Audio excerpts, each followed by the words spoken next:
The letter that changed Clara Whitcomb's life was not addressed to her. It was folded inside a newspaper left behind on a boarding house table in St. Louis, Missouri, in the spring of 1882. The paper had been handled by too many hands, its edges soft, its ink smudged from rain and coffee stains. Clara had only picked it up because the dining room was empty, the clock was ticking too loudly, and loneliness had a way of making even old news feel like company. She was 28 years old, though most women in the boarding house acted as if that made her nearly finished with hope. Clara did not feel finished. She felt tired. For 12 years, she had earned her bread with a needle and thread. She mended torn sleeves for traveling salesmen, hemmed dresses for rich women who never remembered her name, stitched mourning gowns for widows, and sometimes worked so late by lamplight that her fingers went stiff before morning. Her room was small, her bed narrow, her trunk half empty. A faded photograph of her mother sat on the windowsill. Beside it lay a pair of silver sewing scissors, the only fine thing Clara owned. She had learned early that life did not wait for a woman to be ready. Her mother had died when Clara was 16. Her father had remarried within a year. His new wife had never been cruel in a loud way. She had simply moved Clara's chair farther from the table, gave her smaller portions, and spoke of grown girls making their own way until Clara understood the message. Clara left. She never begged to return. That was the thing about Clara Whitcomb. She could be hurt, but she would not crawl. That rainy morning, she turned the newspaper page and found the notice in a narrow column near the back. Rancher 36, Dakota Territory. Owns cattle land and a sound house near Cedar Ridge. Seeks wife of honest heart, steady hands, and plain speech. Beauty not required. Sweet lies not wanted. Write only if truth means something to you. Nathaniel Reed, Red Creek Ranch. Clara read it once, then again, then a third time slower. Beauty not required. Sweet lies not wanted. Those words reached into her chest with a quiet strength. Most notices in the paper sounded like men shopping for a servant with a pretty face. This one felt different. It did not promise riches. It did not beg for charm. It asked for truth, as if the man who wrote it had been wounded by the opposite. Clara set the paper down. Outside, rain tapped the glass. In the hall, Mrs. Bellamy, the boarding house keeper, laughed with one of the younger girls. The girl was 19, soft-voiced and newly engaged to a clerk with polished boots. Clara listened for a moment, then looked at her own hands. They were good hands, strong hands, hands that had kept her alive. That evening after supper, Clara sat at her little desk and wrote to a stranger. She did not decorate herself with pretty claims. She did not call herself cheerful, delicate, or graceful. She wrote that she was 28, a seamstress, used to hard work and not afraid of plain living. She wrote that she had no family waiting for her, no dowry, no grand beauty, and no patience for false promises. Then she paused, her pen hovering over the page. At last, she added one final line. I would rather be unwanted for the truth than chosen for a lie. Her hand trembled after she wrote it, not because she regretted it, because it was the most honest thing she had ever put on paper. The next morning, she walked to the post office before she could lose courage. The streets smelled of wet wood, horse mud, and coal smoke. Her boots took in water at the seams, but she kept walking. When the clerk took the letter, Clara almost asked for it back. Instead, she turned away. For the next 2 weeks, she told herself she had been foolish. A woman did not answer a mail-order bride notice because 7 lines in a newspaper stirred something lonely inside her. A woman did not imagine a whole life from the shape of a stranger's words. But every morning when Mrs. Bellamy sorted the post, Clara's heart betrayed her. On the 15th day, a letter came. The handwriting was firm, dark, and careful. Miss Whitcomb. I read your letter 3 times before I knew how to answer it. Not because I doubted you, but because I believed you. That is rarer than it ought to be. My name is Nathaniel Reed. I am not a polished man. My house is clean but quiet. My land is honest but hard. Winter here can make a person feel small, and the wind speaks through every crack in the walls if a man has not sealed them right. I have known loss. I have known silence. I have known the shame of sitting at a table built for more than one person and eating alone for so many nights that loneliness begins to feel like furniture. I do not need a woman to decorate my life. I would like one to share it. If you choose to write again, write as you did before, plainly. Clara held the letter for a long while after reading it. Something inside her, something she had kept folded away for years, stirred open. She wrote back that night, and so it began. For 3 months, their letters crossed miles of rivers, plains, smoke, and dust.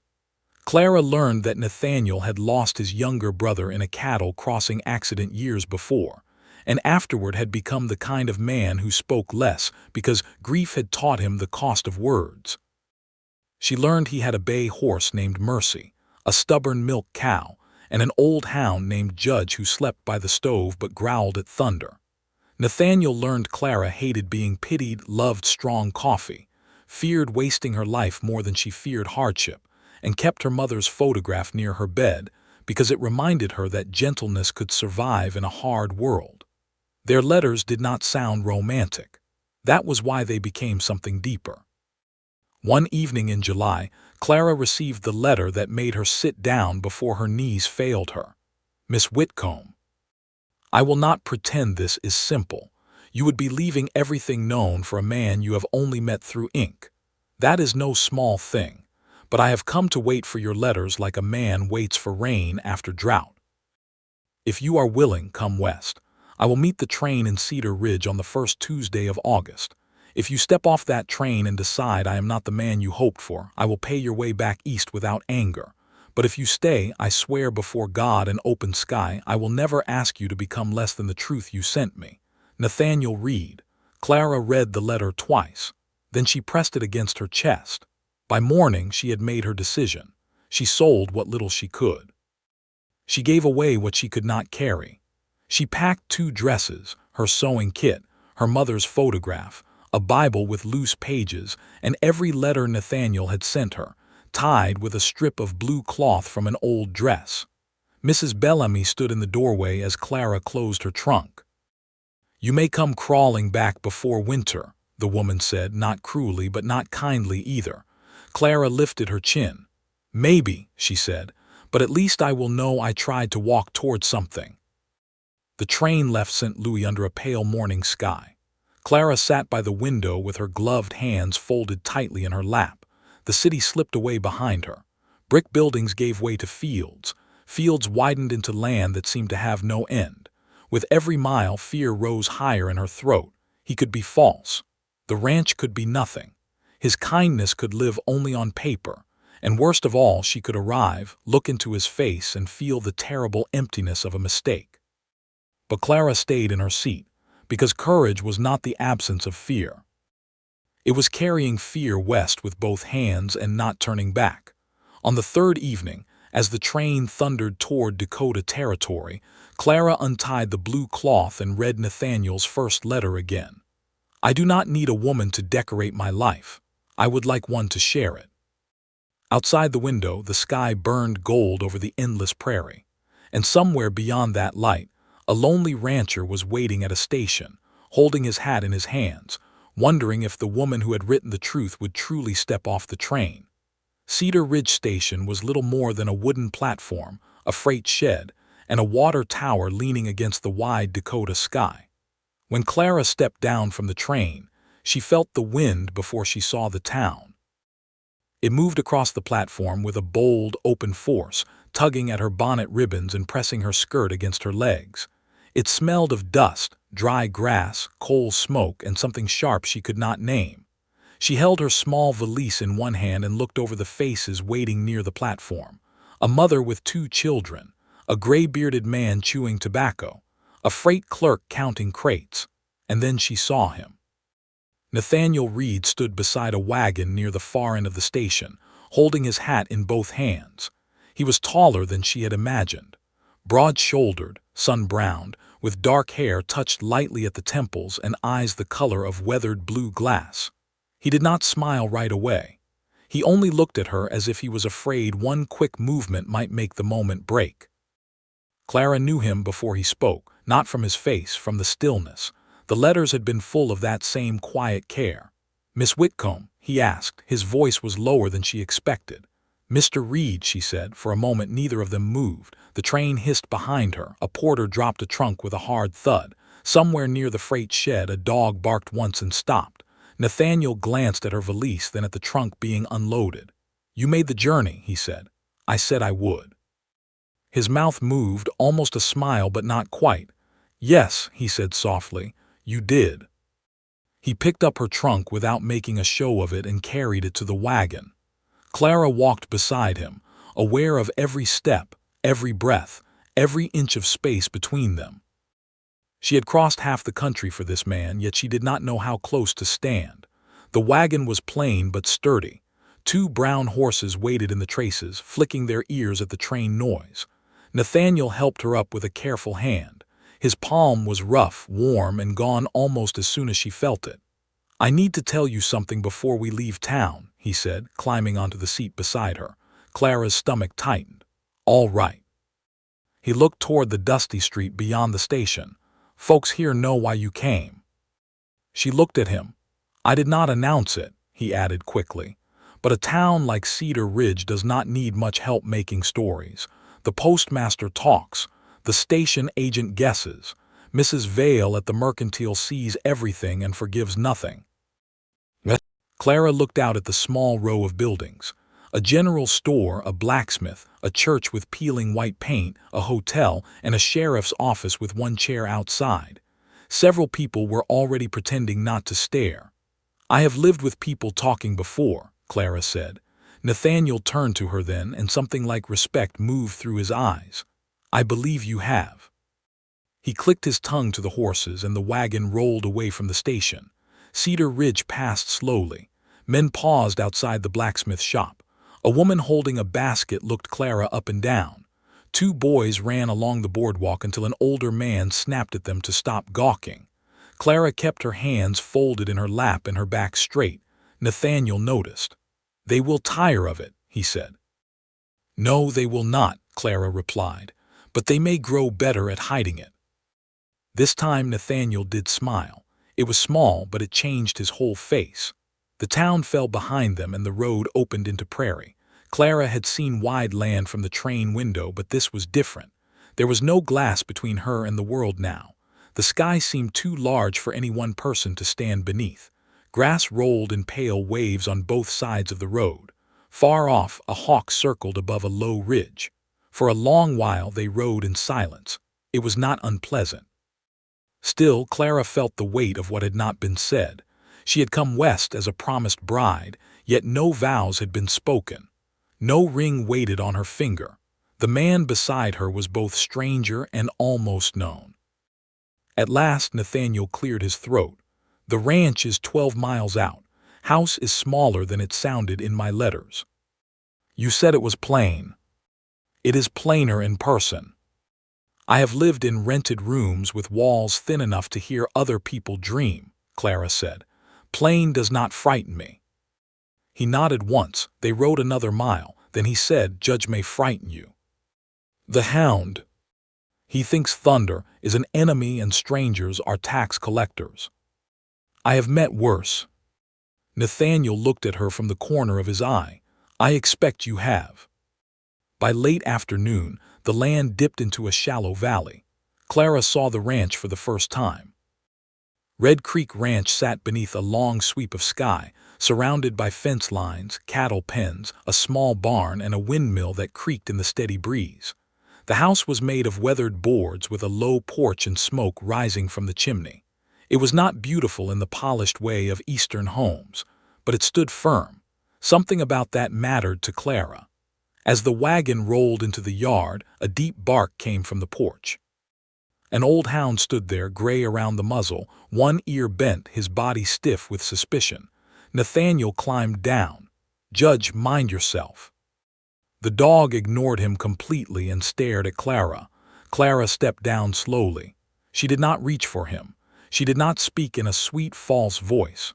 She simply stood still and let the animal decide. Judge took 3 slow steps forward. He sniffed her skirt, then her glove. Then, with great dignity, he turned his back and walked toward the door as if she had passed some test he did not care to explain. Nathaniel watched with surprise. He does not usually allow that so fast." "Maybe he read my letters too," Clara said. Nathaniel laughed. It was sudden, quiet, and real. The sound warmed something in her chest. Inside, the house smelled of coffee, wood smoke, leather, and clean floorboards. The kitchen was simple. A table, 4 chairs, iron stove, shelves lined with tin plates, and a blue cup with a crack along one side. The main room held a fireplace, a bookcase with more dust than books, and a chair that looked used to being occupied by a man who sat alone at night. Clara saw the loneliness in that chair. She did not say so. Nathaniel carried her trunk to the small spare room at the back of the house. It had a narrow bed, a quilt folded at the foot, a washstand, and a window looking toward the barn. "I thought you would want your own room until things are settled," he said from the doorway. Clara turned. There it was again. Truth, not pressure, not claim, not ownership, just room to breathe. "Thank you," she said. He nodded but did not leave right away. "There is one more thing," he said. Clara waited. His hand tightened on the doorframe. "I should have told you in a letter. I nearly did more than once." A cold thread moved through her. Nathaniel looked down the hall toward the kitchen, where Judge's claws clicked across the floor. "There was a woman before," he said quietly. "Not a wife, almost. Her name was Abigail. She came west 3 years ago to marry me." Clara's fingers curled around the edge of the washstand. "She left?" Clara asked. His jaw tightened. "No," he said. "She died before the wedding." The room seemed to grow still. Nathaniel looked at Clara then, and the pain in his face was old but not dead. "Some folks in town think I should have put that in the notice. Some think I had no right to ask another woman here at all." Clara did not know what to say. She had imagined many dangers on the train west: a false man, a ruined ranch, a cruel temper, a hidden debt. She had not imagined arriving to find a ghost already living in the house. Nathaniel stepped back from the doorway. "I will understand if this changes things," he said. "I meant what I wrote. If you want to go back, I will pay your fare." Clara looked past him toward the kitchen, toward the plain table, the worn chair, the old hound lying near the stove. Then she looked back at Nathaniel Reed. "I did not come this far to be frightened by the truth," she said. His face changed, but before he could answer, a sharp sound cracked through the yard outside. A horse screamed. Nathaniel turned fast. Clara followed him to the porch just as one of the ranch hands came running from the barn, waving his hat in panic. "Mr. Reed," the young man shouted. "The south gate is open. Half the cattle are pushing toward the ravine." Nathaniel grabbed his hat. Clara stood in the doorway, the prairie wind lifting loose strands of her hair. Her first evening at Red Creek Ranch had barely begun, and already the land was testing whether she truly belonged there. Nathaniel was off the porch before Clara could draw a full breath. His boots hit the dirt hard, and the calm man from the train station disappeared under the weight of urgent work. He ran toward the barn while the young ranch hand, a red-haired boy named Caleb, pointed wildly toward the south pasture. "The latch was cut," Caleb shouted. "It didn't break, somebody cut it clean." Nathaniel stopped for half a second. Clara saw the change in his shoulders, not fear, understanding. Then he moved faster. "Get Mercy saddled," he ordered. "Take the east line and turn them from the creek bed." "I'll ride south." Caleb vanished into the barn. Clara stepped off the porch. "What can I do?" Nathaniel turned as if he had forgotten she was there, then looked at her dress, her travel-worn gloves, her city boots with mud still dried on the seams. "Stay near the house," he said. "It may not be safe." Clara's chin lifted. Do cattle listen better when only men speak to them? For one quick moment, even in the danger, something like surprise crossed his face. Then a corner of his mouth tightened, almost against his will. "Can you ride?" "Yes." "How well?" "Well enough not to fall off just because the ground moves." That was all he needed. He pointed to the barn. "There's a gray mare in the left stall. Her name is Sunday. She's steady if you don't pull her mouth. Keep wide. Do not get between the herd and the ravine." Clara nodded and gathered her skirt enough to move fast. Inside the barn, the air smelled of hay, dust, and warm animals. Sunday watched her with one dark eye, calm as a church bell. Clara had not ridden much since girlhood, but muscle and memory came back faster than courage. She tightened the cinch with trembling hands and led the mare into the yard. Nathaniel was already mounted on Mercy, a strong bay horse with a white blaze. He looked once at Clara, then toward the south pasture where a low cloud of dust rose against the orange sky. "Stay to my left," he called. They rode. The prairie that had seemed so quiet an hour ago now felt alive with danger. The wind tore at Clara's bonnet. The ground rolled under Sunday's hooves. Ahead, cattle bawled and shoved in a dark moving mass toward a break in the land where the ravine cut deep through the pasture. Clara's heart beat so hard she could feel it in her teeth. Nathaniel rode like a man born in the saddle. He leaned low, turned Mercy sharp, and sent his voice across the pasture with calm force. Caleb came from the east, waving his hat. Together, the two men tried to bend the herd away from the drop, but the cattle were frightened. Something had spooked them worse than an open gate. Clara saw it then, a strip of red cloth tied to a fence post, snapping in the wind. It cracked and fluttered like flame. Sunday tossed her head. Clara steadied the reins and pushed forward. A calf broke from the herd and ran straight toward the ravine. Without thinking, Clara turned Sunday hard left and cut across its path. The mare responded quicker than Clara expected. Dirt flew. The calf bawled, swerved, and stumbled back toward the herd. "Clara!" Nathaniel shouted. She could not tell if it was warning or praise. She did not have time to wonder. Another steer turned wild-eyed toward the open land. Clara waved one arm and cried out, her voice breaking in the wind. Sunday held her ground. The steer slowed, then turned with the others. Bit by bit, the herd bent away from the ravine. By the time the sun dropped low, the worst had passed. The cattle spread into safer ground, nervous but alive. Caleb rode the fence line, counting. Nathaniel dismounted near the cut gate and knelt in the dirt. Clara rode up slowly. The gate rope lay on the ground, sliced through with a sharp blade. Nathaniel picked it up. His face was hard now. "This was no accident," Clara said. "No." "Who would do this?" He did not answer at once. The wind moved through the grass. Far away, a meadowlark sang as if nothing had happened. At last, Nathaniel stood. A man who thinks Red Creek should have been his. Clara waited. Nathaniel looked toward the distant road leading back to Cedar Ridge. "Sela's crow," he said. "He owns the spread west of here. Wanted this valley for years. Tried to buy it from my father. Tried to buy it from me. When I said no, trouble began coming in small pieces."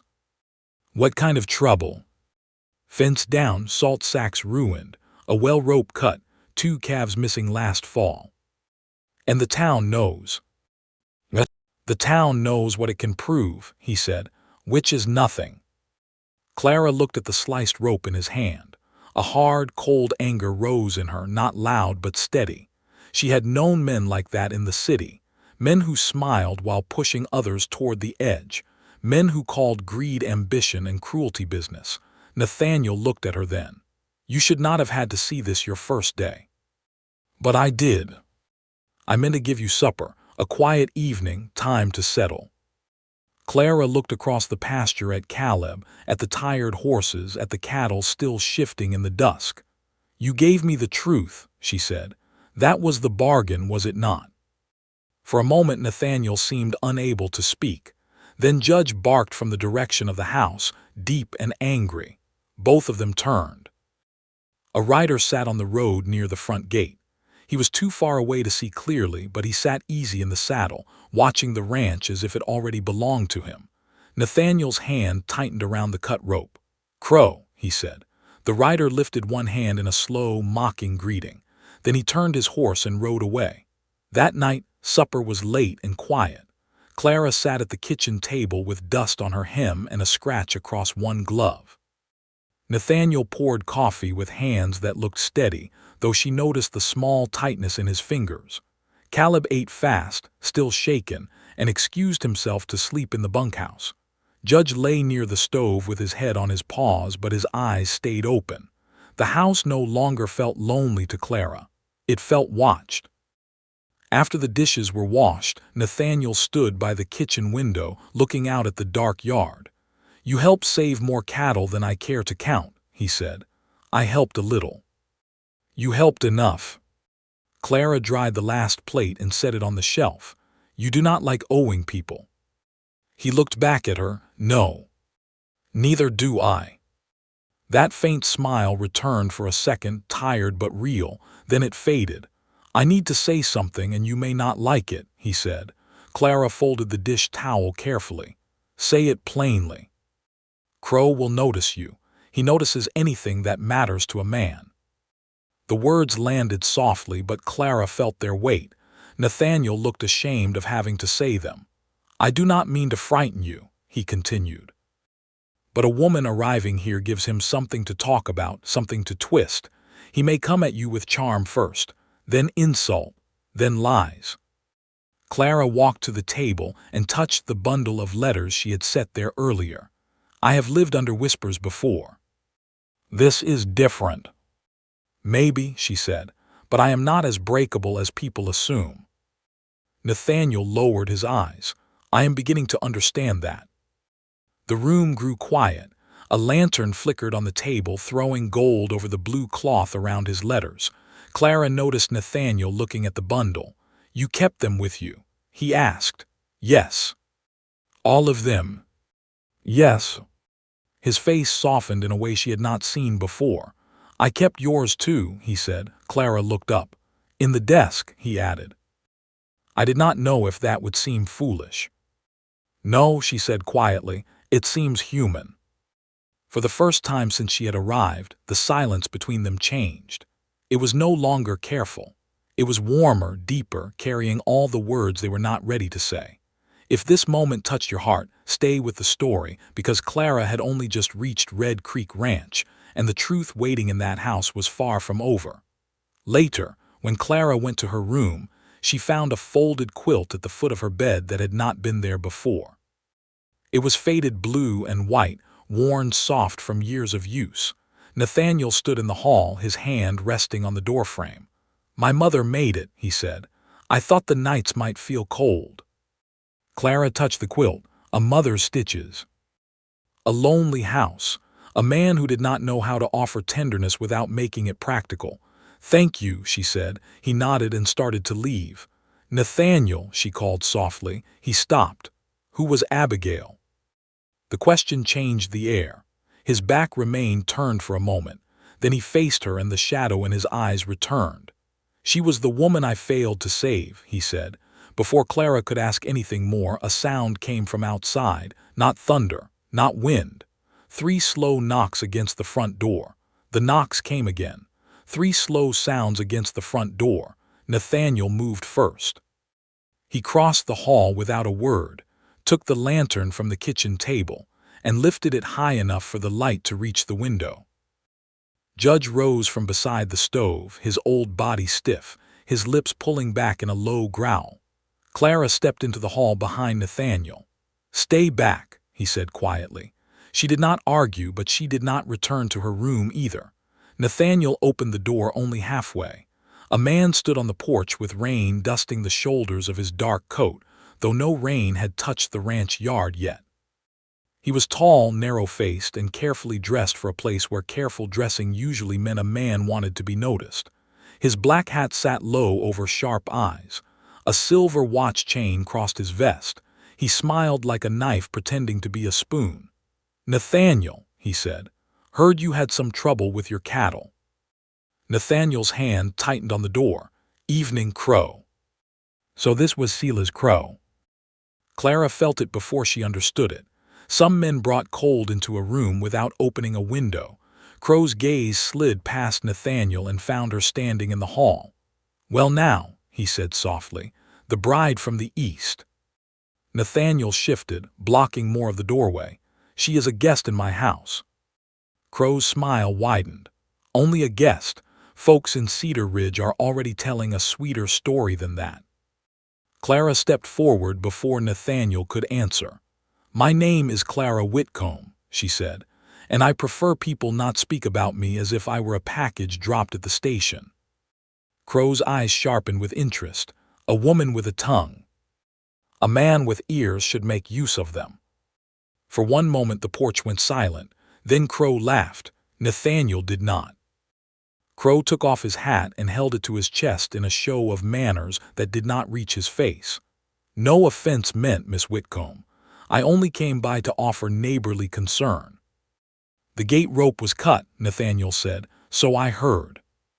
Fast news travels to your place." Crow looked toward the dark pasture. News travels where men have reason to listen. Judge growled louder. Crow glanced down at the dog, still keeping that old hound alive. Nathaniel's voice lowered. "Say what you came to say." Crow's smile faded just enough to show what lived beneath it. "Trouble follows land like yours, Reed. A man alone can lose more than cattle. A man with a woman in his house can lose his name too." Clara saw Nathaniel's jaw harden. Crow put his hat back on. "Cedar Ridge remembers Abigail," he said. The name struck Nathaniel like a blow he refused to show. Clara's fingers curled at her sides. Crow looked at her again. "You may want to ask why the last woman never made it to the altar." Nathaniel stepped onto the porch. "That is enough." Crow held up both hands, still smiling. "Truth matters, does it not? That is what your notice said." Clara felt the hallway tilt around those words. Crow tipped his hat to her. "Good night, Miss Whitcomb. Sleep lightly. This prairie keeps old secrets poorly." Then he turned and walked down the steps into the dark. Nathaniel stood in the doorway until the sound of Crow's horse faded. Only then did he shut the door. The house felt smaller after that. Judge kept growling even after the porch was empty. Clara looked at Nathaniel. What did he mean? Nathaniel set the lantern down. The flame shook, though his hand did not seem to. He meant to poison the room. He knew exactly where to strike. "Yes." "Then tell me the truth before his version grows teeth." Nathaniel looked at her for a long moment. There was pain in his eyes, but also something else. Fear, not fear of Crow, fear that Clara would hear what happened and step away from him. At last he walked into the kitchen and pulled out a chair. Clara sat across from him. The lantern burned between them. "Abigail Stone came here from Illinois," Nathaniel began. 3 years ago, not through a notice. Her uncle knew my father. There was talk of marriage, not forced, not arranged exactly. Just two lonely people being pointed in the same direction." Clara listened without moving. "She was kind," he said. "Gentle, too gentle for this place, though I did not see that soon enough. I thought kindness and weakness were the same as everyone else did. I was wrong." His eyes moved to the window. Crow wanted this land even then.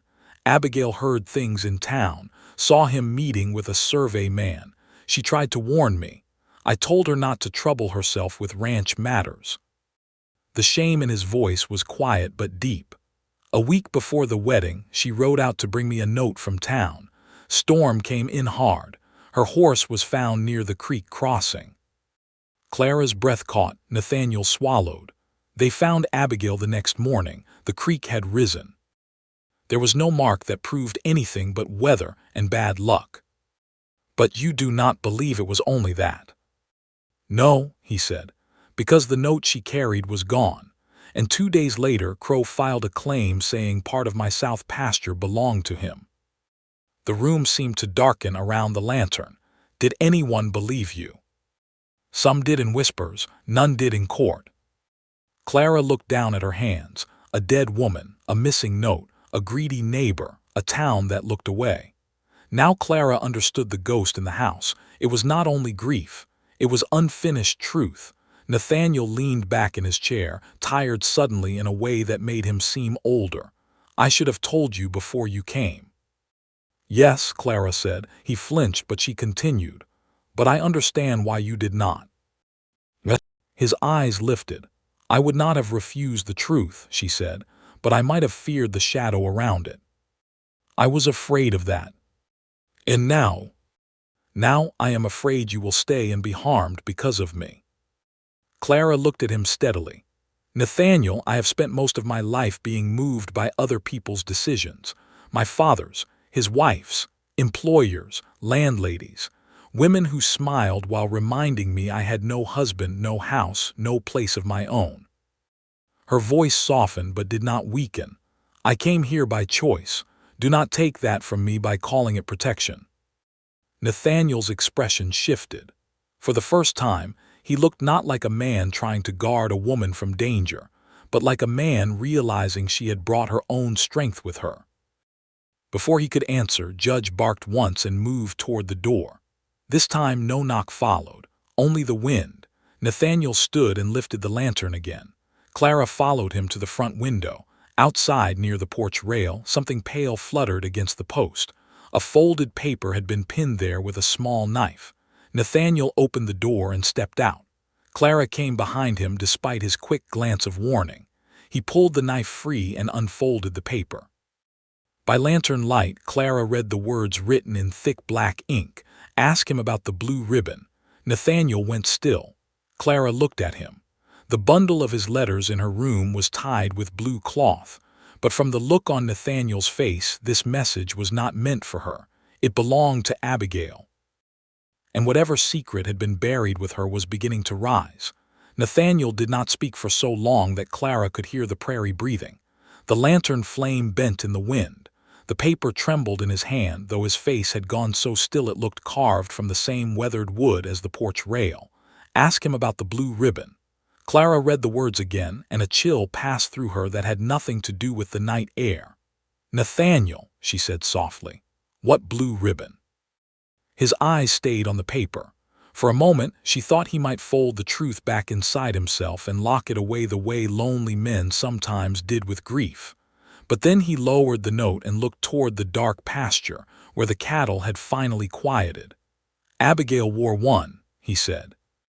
"A blue ribbon at her throat, not fancy, just a strip of cloth from her mother's dress." Clara thought of her own bundle of letters tied with blue cloth in the spare room. Something in her chest tightened. She wore it the day she died. Nathaniel nodded. They found her without it. The words landed heavy between them. The wind moved across the yard. Somewhere in the barn, a horse shifted and knocked a hoof against wood. Clara wrapped her arms around herself. Why would that matter? "Because Abigail never took it off," Nathaniel said. "Not once after she came here. She said it made her feel like someone from home was standing near." He looked at the note again. "I told the sheriff it was missing. He said the creek must have taken it." "But you did not believe that." "No." "Did Crow know about it?" Nathaniel's jaw tightened. Everybody did. It was hard not to notice. Clara looked toward the road where Crow had disappeared. Then this note could be a threat. Or a warning. From whom? Nathaniel folded the paper slowly. "That is what troubles me." They went back inside, but the house no longer felt like shelter. It felt as if the walls had ears. Nathaniel placed the note on the kitchen table beside the lantern. Clara sat across from him, watching his face. He had spent years carrying a sorrow that had never been allowed to become truth. Now someone had touched the old wound with a dirty hand. Who else was here when Abigail died? Clara asked. Nathaniel looked at her. At the ranch. In town around her. Anyone who might know more than they said. He rubbed one hand over his mouth, thinking. Sheriff Dobbins was new then. He took Crow's word more than mine. Pastor Hale buried her. Mrs. Vale at the Mercantile saw Abigail the morning she rode out. Caleb was only 14, working part days for me, and there was a drifter named Amos Bell who vanished the same week. Vanished. Worked for Crow sometimes. Hauled supplies. Slept in the old livery when he had money and under wagons when he did not. People said he moved on. Clara touched the edge of the note without picking it up. And now someone wants you to remember the ribbon. Nathaniel's eyes lifted to hers. I have never stopped remembering. The pain in his voice was quiet enough to break her heart. Clara had spent her life sewing torn fabric back together, but she knew some tears were not in cloth. Some were in a person's days, cut so deep that no hand could mend them quickly. Still, she also knew this. A loose thread, if followed carefully, could open a hidden seam. The next morning came bright and hard, as if the night had not been full of ghosts. Clara woke before dawn to the sound of Nathaniel moving in the kitchen. For a moment, she forgot where she was. Then the room, the quilt, the prairie light at the window, and the fear from the night before all returned. She dressed in her plain brown work dress, pinned her hair tight, and folded Nathaniel's mother's quilt with care. When she entered the kitchen, Nathaniel looked surprised. "You should sleep longer," he said. "I slept enough. I am riding into town." "I know." He set the coffee pot down. "Clara, I am going with you." His expression closed. "No." She poured herself coffee as if he had agreed. "Yes. Crow wants attention. If I bring you into town today, he will make sure every eye turns on you." "They already turned yesterday." "That is different." "No," she said, meeting his eyes. "Yesterday they looked at me as a maylord or bride. Today they may look at me as someone who asks questions. I prefer the second." Nathaniel stared at her, then looked down at his coffee with the tired defeat of a man losing an argument he had not prepared for. "Stay near me," he said. "I did not plan to wander off and join Crow for tea." Despite himself, Nathaniel gave a low breath that was almost laughter. By mid-morning they rode into Cedar Ridge. The town looked sharper in daylight. Dust lay thick in the wagon tracks. A hammer rang from the blacksmith shop. A woman shook rugs from a balcony above the hotel. The American flag outside the sheriff's office snapped in the wind. And just as Nathaniel had warned, people watched. Clara felt their eyes but did not lower her head. At the Mercantile, Mrs. Vale stood behind the counter arranging cans of peaches in a row so straight they seemed afraid of her. She was a thin woman in her 50s with silver hair, a tight collar, and eyes that missed nothing. Nathaniel removed his hat. "Morning, Mrs. Vale." Her gaze moved from him to Clara. "Mr. Reed, Miss Whitcomb." So the town already knew her name. Clara stepped forward. "Good morning." Mrs. Vale looked her up and down, not cruelly but carefully. "You came a long way." "Yes, ma'am. Most women do not." "I am not most women." A faint lift touched Mrs. Vale's brow. Nathaniel placed the folded note on the counter. "This was left at my door last night." Mrs. Vale read it. The color left her face. Clara noticed before Nathaniel did. "You know something," Clara said. Mrs. Vale folded the paper once, then unfolded it again with stiff fingers. "I know that some matters should stay buried." Nathaniel's voice hardened. "Abigail is buried, the truth is not." Mrs. Vale looked toward the store window, where two boys outside suddenly found interest in a barrel of nails. Then she lowered her voice. "The morning Abigail died, she came here." Nathaniel went still. "You told me she bought thread." "She did." "What else?" Mrs. Vale swallowed. She was frightened. The whole store seemed to quiet. "She asked for blue ribbon," Mrs. Vale continued. "Said hers had torn. I told her I had no matching shade. Then she asked if I had seen Amos Bell. I said no. That was the truth then." "And later?" Clara asked. Mrs. Vale's eyes moved to her. "Later that same afternoon, I saw Amos behind Crow's stable. He had a blue ribbon tied around his wrist." Nathaniel's hand struck the counter hard enough to rattle the cans. Mrs. Vale flinched. "You never told me," he said. "I was afraid." "Of Crow?" "Of what men like him can do when a widow owns a store with no sons to stand in the doorway," she snapped, and for the first time her hard face cracked. Clara's anger softened, but only slightly. Fear had kept many people silent. That did not make silence harmless. "What happened to Amos?" Clara asked. Mrs. Vale shook her head. "Gone by morning. But 2 weeks ago, a peddler passing through said he saw a man like Amos near Fort Pier, sick, half-blind in one eye, begging outside a saloon." Nathaniel turned toward the door. Clara caught his sleeve. "Not alone," she said. He looked at her hand on his arm. Something passed between them, quick and warm even under the weight of danger. At that very moment the Mercantile door opened. Silas Crow stepped inside. He smiled when he saw them gathered around the counter. "Well," he said, "a morning meeting. I hope I was invited." Mrs. Vale went rigid.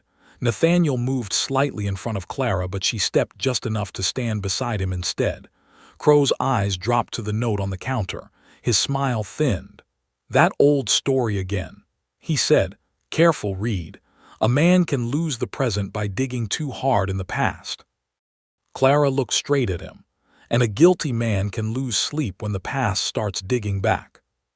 For the first time, Crow's smile disappeared.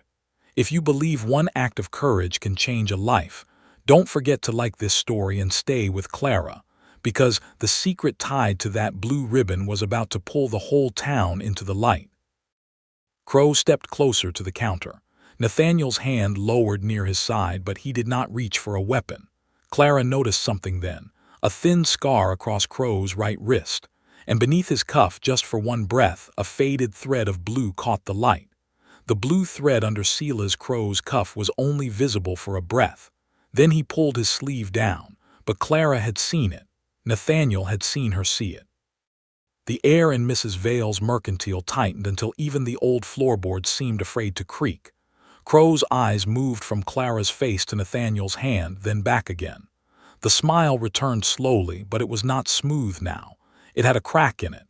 "You Eastern women learn quick," he said, staring at a man's sleeve as if it carries a confession. Clara did not look away. Sometimes small things speak louder than men.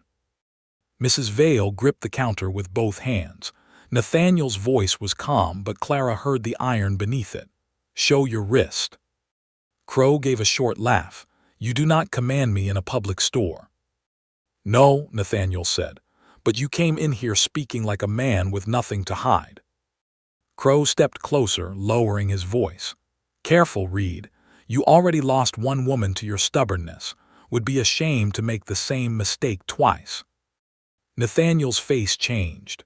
For one dangerous second, Clara thought grief would turn into action. She touched his arm, not to hold him back like a frightened woman, to remind him he was not alone. Nathaniel breathed once, slow and hard. Crow saw the gesture. His gaze sharpened with dislike, as if Clara's quiet steadiness bothered him more than any shouted accusation. "You will find no justice here," Crow said. "Only dust, gossip, and old sorrow." Then he tipped his hat and walked out. No one moved until his boots faded from the boardwalk. Mrs. Vale sank onto a stool behind the counter. "Lord help us." Nathaniel turned to her. "How long has he had that thread?" "I do not know." Clara looked through the window. Crow was crossing the street toward the sheriff's office now, walking like a man who wanted to arrive first. "He is going to shape the story before we can," she said. Nathaniel followed her gaze. "Then we do not give him the only voice." They left the mercantile at once. Sheriff Dobbins was outside his office when they crossed the road. He was a heavy man with tired eyes and a mustache that drooped at both ends. Crow stood beside him, speaking low.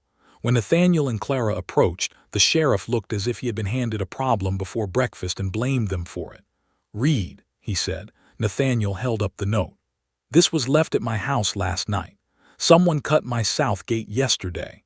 Mrs. Vale has information about Abigail Stone." The sheriff's eyes flicked to Clara. "And Miss Whitcomb is part of this how?" "She saw Crow wearing blue thread under his cuff," Nathaniel said. Crow laughed coldly. "A bit of cloth now makes a murderer." "No one said murderer," Clara replied. Crow's eyes narrowed. Sheriff Dobbins sighed. "Miss Whitcomb, you are new here. Folks sometimes see meaning where grief has already dug the hole." Clara stepped forward. Dust brushed the hem of her dress. "Sheriff, I may be new to Cedar Ridge, but I am not new to men who use calm voices to hide fear." The sheriff looked uncomfortable. Nathaniel almost smiled, but the moment was too tense for it. Crow's face hardened. "You should teach your woman manners, Reed." Clara answered before Nathaniel could. "I am not his woman to teach.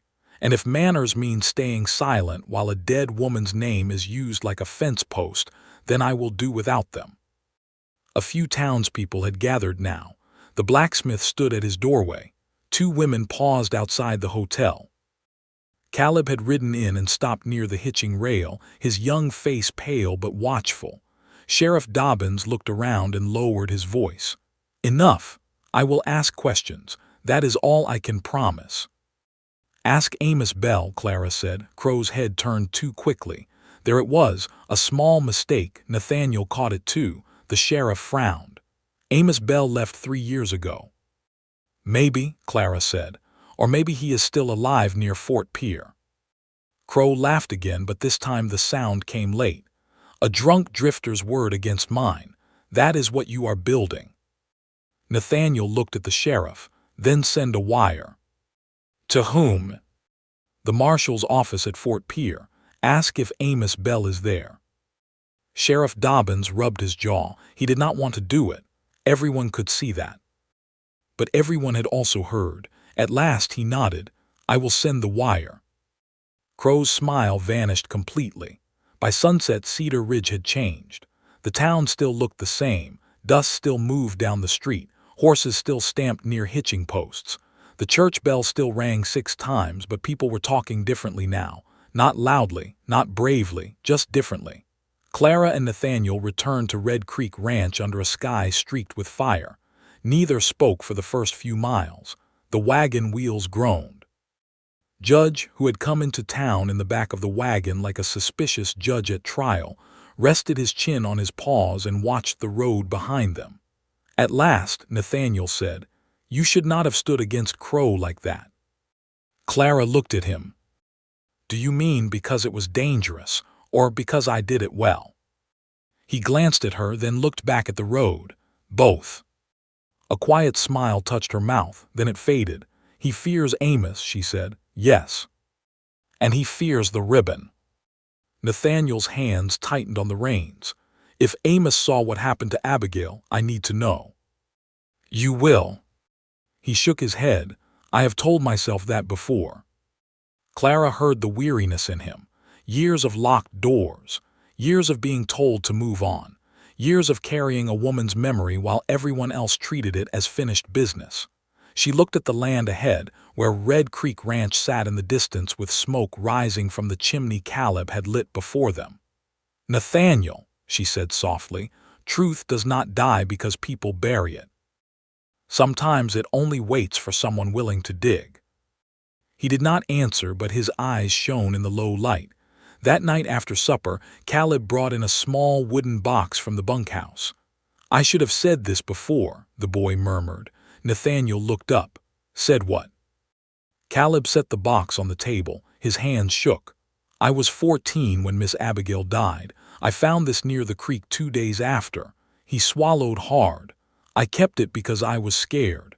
Mr. Crow came around asking if anybody found anything. Said some things were better left to men. I was just a boy." Nathaniel opened the box. Inside lay a rusted button, a torn strip of paper stained by old rain, and a small piece of blue ribbon. Clara's breath caught. Nathaniel touched the ribbon with 2 fingers as if it might break. The torn paper showed only part of a sentence. "Crow met the survey man at dusk. The South Line papers are false. I have proof hidden in." The rest was gone. Nathaniel closed his eyes. Clara looked at the scrap, then at Caleb. "Hidden where?" she whispered. Caleb shook his head. "I do not know, ma'am." Nathaniel opened his eyes, and the grief in them had sharpened into purpose. But before anyone could speak, Judge rose from the floor with a deep growl. Outside, a horse galloped hard toward the house. A rider shouted from the dark, "Nathaniel Reed, fire at the barn."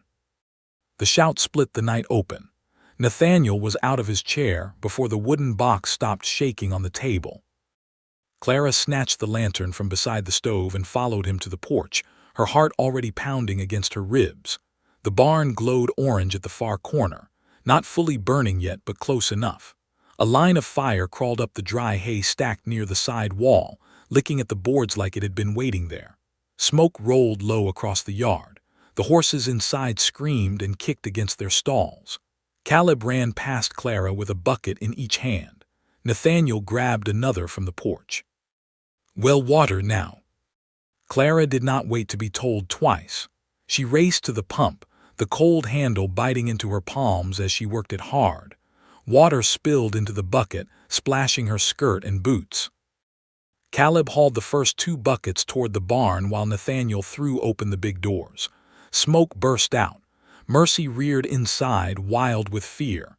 "Easy, girl," Nathaniel shouted, disappearing into the smoke. Clara's breath caught. "Nathaniel." There was no answer, only coughing, hooves striking wood, and the awful crackle of flame. She filled another bucket and ran toward the barn. Heat pushed against her face. Her eyes watered.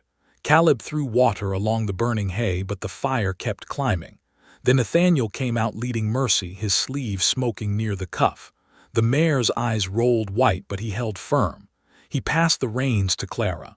"Take her to the north fence." "I can help here." "Clara, take her." This time she obeyed because the horse was trembling so badly she feared it might break loose. She led Mercy across the yard, speaking low, nonsense words, soft words, anything to keep the mare moving. Behind her, Nathaniel plunged back into the barn. One horse, then another, then the milk cow, bawling and stubborn. Judge ran in circles near the porch, barking until his old voice cracked. The rider who had brought the warning turned out to be Tom Arlen, a neighboring rancher. He joined Caleb at the pump, and together they formed a desperate line. Clara ran between the well and the barn until her arms shook and her lungs burned. At last the fire began to weaken. The hay was ruined. One corner of the barn was blackened. The smell of smoke clung to everything, but the barn still stood. And every animal was alive. Nathaniel stood in the yard, coughing into his sleeve, his face dark with soot. Clara hurried to him. "Your arm," she said. "It is nothing." "It is smoking." He looked down as if surprised to find his sleeve singed. Clara took his hand and pulled him toward the porch. He resisted for only a second, then followed. In the kitchen, she cut away the burned cloth with her sewing scissors. The skin beneath was red, painful, but not deep. "You call this nothing," she said. "I have had worse." "That is not an answer. That is a bad habit." He looked at her then, tired and soot-covered, and despite everything, his mouth softened. She cleaned the burn with cool water and wrapped it with clean linen from her trunk. Her hands were steady, but inside she was shaking. She had almost watched the barn take him, and that frightened her more than she wanted him to know. Caleb stepped into the doorway, pale under the smoke on his face. "Found this by the hay stack," he said. He held out a broken bottle. The rag stuffed in its mouth was charred black. Nathaniel's eyes hardened. "Coal oil," Tom Arlen muttered from behind him. "That was no accident." No one needed to say Crow's name. It was already in the room. Nathaniel stood, but Clara caught his wrist. "Do not ride out angry." He looked down at her hand. "If I let this pass, he will keep coming. If you ride to him now, he gets what he wants. A fight he can twist into proof that you are dangerous." Nathaniel's face tightened. "And if I do nothing?" "You are not doing nothing." Clara nodded toward the table where the wooden box still sat open. "You have Abigail's ribbon. You have the note. You have the sheriff sending a wire. You have witnesses to this fire. And you have me." The last words came out before she could pull them back. Nathaniel's gaze lifted to hers. For one quiet moment, the smoke, the fear, the burned barn, all of it seemed to fall away. Clara felt the weight of what she had said, not as a promise of marriage, not yet, but as something almost as serious, a choosing. Tom cleared his throat and looked away. Caleb suddenly found great interest in his boots. Nathaniel's voice dropped. "Yes," he said, "I do." The next day, Cedar Ridge woke to news of the fire. By noon, half the town had heard that Red Creek Ranch had nearly burned. By afternoon, people had also heard about the blue ribbon, the missing note, and the possibility that Amos Bell was alive. Fear still lived in Cedar Ridge, but now curiosity had joined it, and curiosity was harder for Silas Crow to control. Sheriff Dobbins came to the ranch just after sundown with a telegram folded in his hand. His face was serious in a way Clara had not seen before. Nathaniel met him in the yard. "Well?" he asked. The sheriff took off his hat. "Marshal at Fort Pierce says they found a man answering Amos Bell's description. Half-blind in one eye. Sick. Says he will talk, but only to Nathaniel Reed." Nathaniel went still.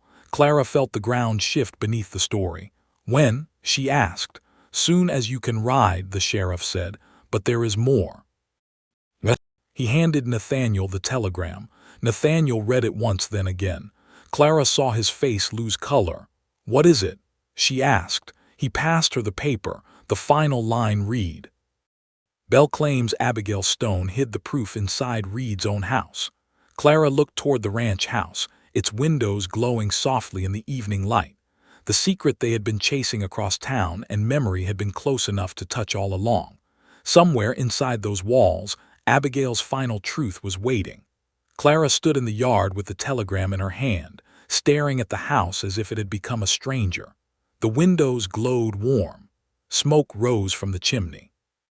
Judge lay on the porch with his head on his paws, watching them through tired eyes. Everything looked ordinary. That made the message worse. Abigail Stone hid the proof inside Reed's own house. Nathaniel walked past Clara without speaking.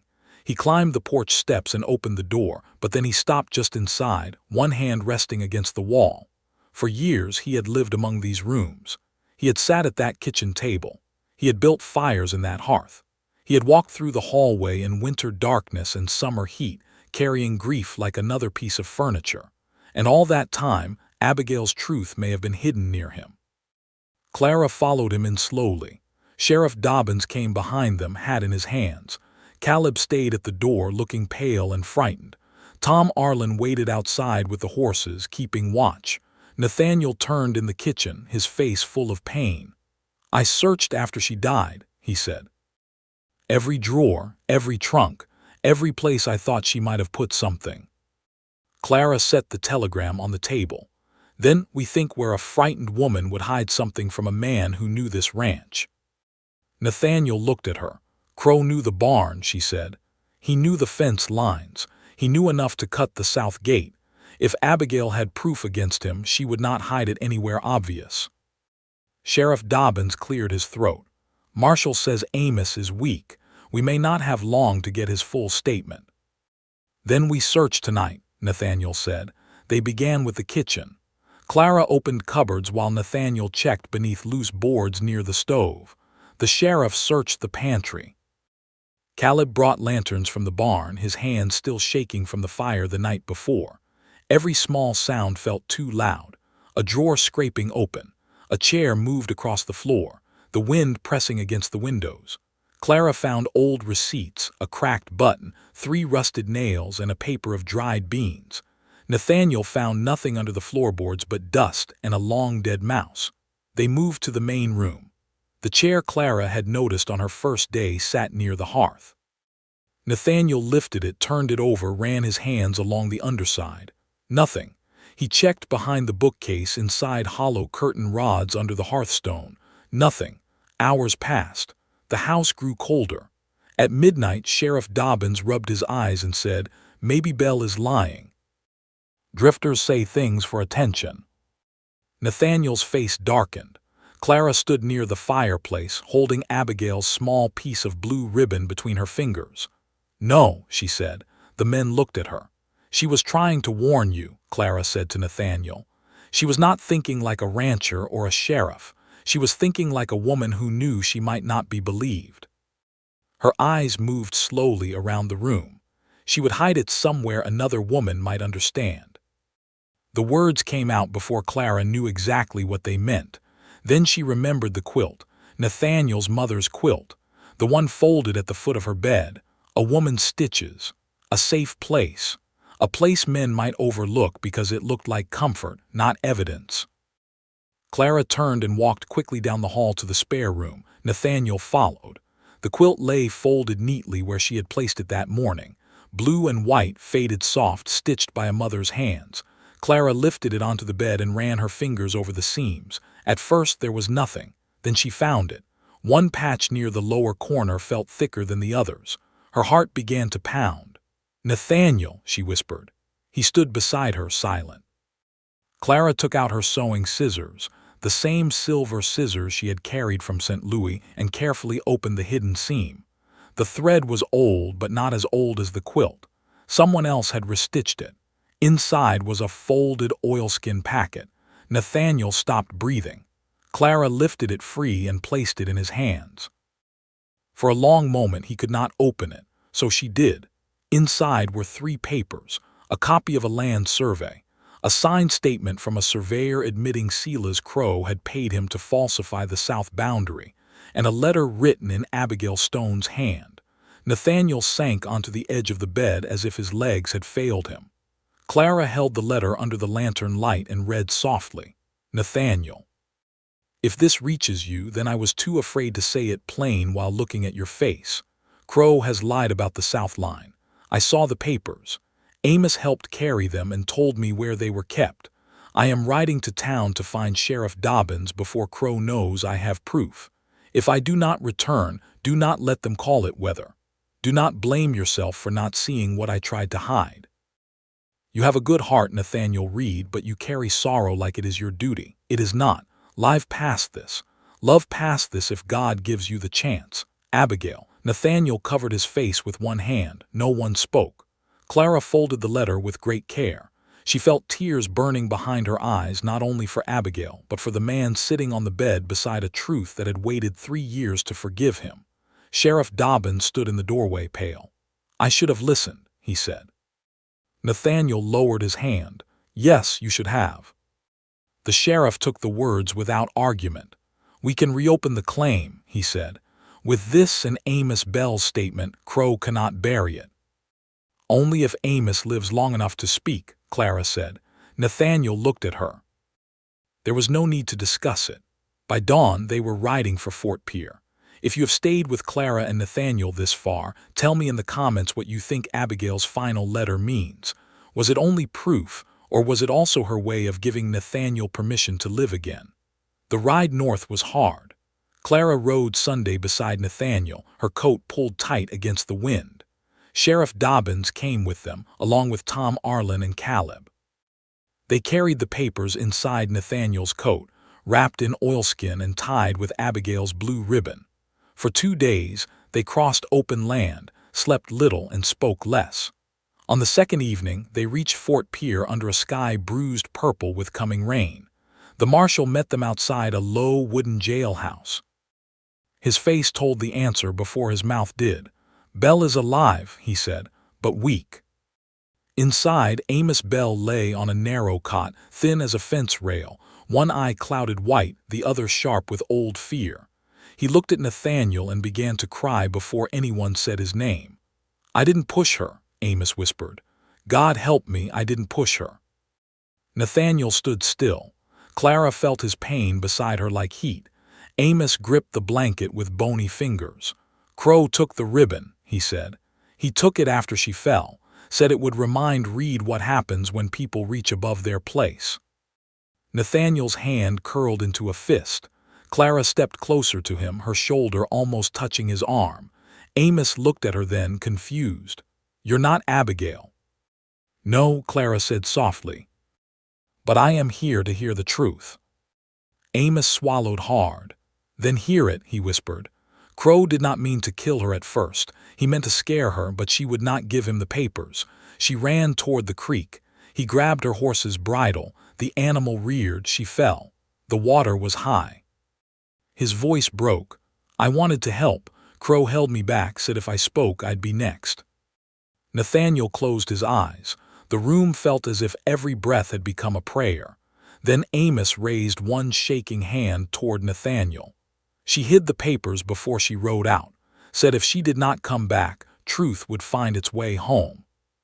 Nathaniel opened his eyes. For the first time since Clara had known him, the grief in them did not look trapped. It looked like it had found a door. But before Amos could sign the statement, shouting erupted outside the jailhouse.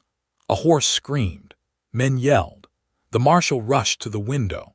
Clara turned just in time to see Silas Crow step down from a black horse in the muddy street, his coat snapping in the wind and his hand raised toward the jailhouse door. He had followed them to Fort Pierre. Silas Crow stood in the muddy street like a man who believed the world still owed him room. Rain had begun to fall, not heavy yet, but sharp enough to darken his coat and shine on the brim of his black hat. 2 men sat mounted behind him, both hard-faced, both pretending their hands were nowhere near their guns. The people of Fort Pierre had stopped where they stood, watching from porches, saloon doors, and shop fronts. Inside the jailhouse, Amos Bell began to shake. "He'll kill me," Amos whispered. "He said he would." Nathaniel stepped toward the door. Clara caught his sleeve, not with anger. His eyes burned when he looked at her. "He stood by while Abigail died." "Yes," Clara said, her voice low. "And if you walk out there like a grieving man instead of a truthful one, he will use that too." The marshal moved to the door with his rifle in hand. Sheriff Dobbins stood beside him, pale but steady now, as if shame had finally grown a backbone inside him. Crow called from outside, "Reed, come out and face me like a man." Nathaniel's jaw tightened. Clara walked to the table where the papers lay wrapped in oilskin. She picked up Abigail's letter, the false survey, and the unsigned statement the marshal had begun to write from Amos's words. Then she turned to Amos. "Can you sign?" His one good eye filled with terror. "If I sign, I'm dead." "If you do not sign," Clara said gently, "then Abigail stays alone in that creek forever." Amos closed his eye. The words hurt him, she saw it. But sometimes truth had to hurt before it healed. Nathaniel knelt beside the cot. "I hated you for 3 years," he said quietly. "I do not know if that will leave me today, but tell the truth now, and I will stand between Crow and you as long as I have breath." Amos stared at him. The room held still. Then the broken man reached for the pen. His hand shook so badly Clara had to hold the paper flat. Amos Bell signed his name in crooked letters, each stroke weak but real. The marshal took the paper and blew gently on the ink. Outside, Crow shouted again, "You hiding behind a woman now, Reed?" Clara looked at Nathaniel. He took Abigail's blue ribbon from the oilskin packet and wrapped it once around the papers. Then he opened the door. Rain blew into the jailhouse. Nathaniel stepped onto the wooden porch with Clara at his side, Sheriff Dobbins and the marshal behind them. Crow smiled when he saw them. "There she is," he said, looking at Clara. "The seamstress who thinks she can stitch a dead woman back into court." Clara lifted the papers. "No," she said clearly, "but I can stitch together what you tore apart." A murmur moved through the crowd. Crow's smile twitched. Nathaniel spoke next, his voice carrying across the muddy street. "Amos Bell has given a signed statement. Abigail's papers were found in my house. The false survey is here. Your paid man's confession is here." Crow's face hardened. "Lies." Sheriff Dobbins stepped forward. "Then you can answer them before a judge." For the first time, Crow looked at the sheriff with true disbelief. "You," he said, "you old coward." Dobbins flinched, but he did not step back. "Yes," he said, "I was not today." Crow's hand moved, not fast enough. The marshal raised his rifle. Crow's 2 men froze as half the street drew breath at once. "Do not finish that mistake," the marshal said. Crow looked from the rifle to the crowd, then to Nathaniel. Rain ran down his face now, making him look less polished, less certain, more like the small, greedy man beneath the fine coat. "You think this ends me?" Crow said. "Land papers, a dead girl's letter, a drunk's shaking hand." Nathaniel's voice was quiet. "No, your own fear ended you. We only followed the trail." Crow lunged then, not with a gun, but toward Clara and the papers. Nathaniel stepped in front of her. The marshal and Sheriff Dobbins seized Crow before he could reach them. He fought hard, cursing, boots slipping in the mud, but the crowd had seen enough. Even his own men backed away. The handcuffs closed around his wrists. As the marshal dragged him toward the jailhouse, something slipped from Crow's sleeve and fell into the mud. A faded blue ribbon. Old, stained, but still bright enough to be seen. The whole street went silent. Nathaniel bent slowly and picked it up. Clara watched his face. Pain passed through him, but it no longer ruled him. He held the ribbon like a farewell that had waited 3 years to be spoken. That evening, after Crow was locked in a cell and Amos Bell's statement was sealed, Nathaniel walked with Clara to the edge of town. The rain had stopped. The clouds broke low in the west and gold lights spilled across the wet street. "I thought finding the truth would bring peace," Nathaniel said. "Maybe peace comes later," Clara said, "after the heart believes what the mind already knows." He looked at her. "You speak like someone who has had to convince herself of that." "I have." They stood beneath the dripping eaves of a closed shop. Horses shifted nearby. Somewhere behind them, a woman began singing softly to a child. Nathaniel unfolded Abigail's letter one last time, then tied the recovered ribbon around it. "She told me to live past this," he said. Clara's voice softened. "Then maybe the best way to honor her is to do it." His eyes met hers, full of grief, gratitude, and something more tender than either. "I do not want to ask you anything while sorrow is still standing between us," he said. Clara felt her breath catch. "Then do not ask tonight," she whispered. "But do not stop walking beside me."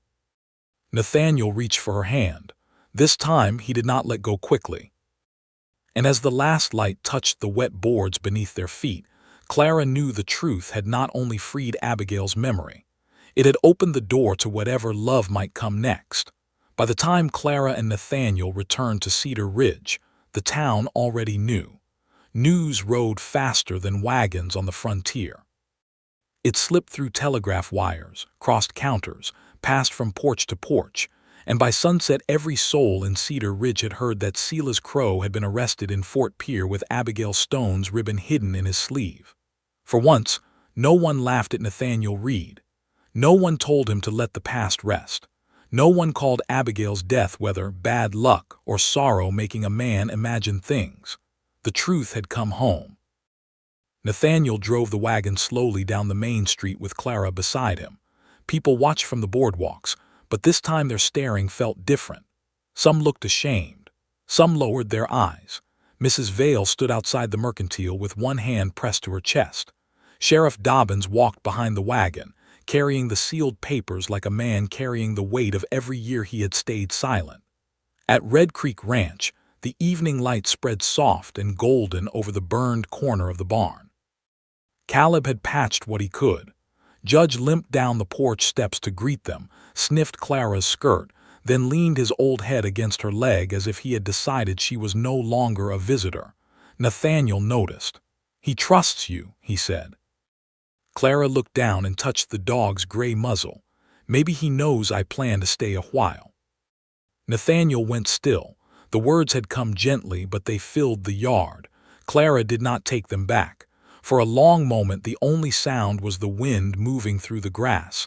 Then Nathaniel stepped closer. "I have no fine speech ready," he said. "I did not come west for fine speeches." "I know," his voice shook slightly. "That is why I can say this plain." He took his mother's gold ring from his vest pocket, the same ring he had not dared show her before the truth was found. "Clara Whitcomb, I asked for a woman who believed in truth. God sent me one brave enough to stand beside it. I do not ask you to fill Abigail's place. No one can. I ask you to make your own place here, if your heart is willing." Clara looked at the ring, then at his face. She saw grief there still. She knew it would not vanish in a day, but she also saw room for mourning, room for laughter, room for a life built slowly, honestly, one board and one promise at a time. "Yes," she whispered, "my heart is willing." They were married 2 weeks later in the small white church at Cedar Ridge. The pews were fuller than Nathaniel expected. Mrs. Vale brought flowers. Caleb stood as witness with his hair combed too flat. Sheriff Dobbins came and sat in the back, quiet and humbled. Tom Arlen cried openly and blamed the dust. Nathaniel placed the ring on Clara's finger with hands that had known work, loss, and patience. Clara looked at him and smiled through tears. Outside, the prairie shone bright under a clear sky. In the years that followed, Red Creek Ranch changed. The burned barn was rebuilt stronger. The south pasture was legally restored. Crow's false claim was struck down in court, and his name, once feared, became a warning people spoke in low voices. But the greatest change was inside the house. Clara turned the spare room into a sewing room where morning light came through the window. She mended shirts, wedding dresses, children's coats, and sometimes broken hearts when women came to her with troubles they could not say anywhere else. Nathaniel learned to laugh again, not loudly, not often at first, but enough. And every spring they rode to the creek crossing and tied a fresh blue ribbon to the fence post there, not as a wound, as a promise. Abigail Stone was not forgotten. She became part of the truth that saved them. Years later, when Clara's hair had silver in it and Nathaniel's hands shook slightly when he poured coffee, people would still ask how she had dared answer a stranger's notice in a newspaper. Clara would smile and look toward the prairie. "I did not answer a notice," she would say. "I answered the truth inside it." And on quiet evenings, when the sun lowered over Red Creek Ranch, Nathaniel would sit beside her on the porch, their hands resting close, Judge's old collar hanging by the door, and the wind moving softly through the grass. Clara had crossed the frontier afraid that the man waiting at the end might not be real, but he had been, and in the end, that was the greatest love she had ever found. If this story touched your heart, subscribe for more emotional Wild West stories where love, pain, and truth meet on the frontier.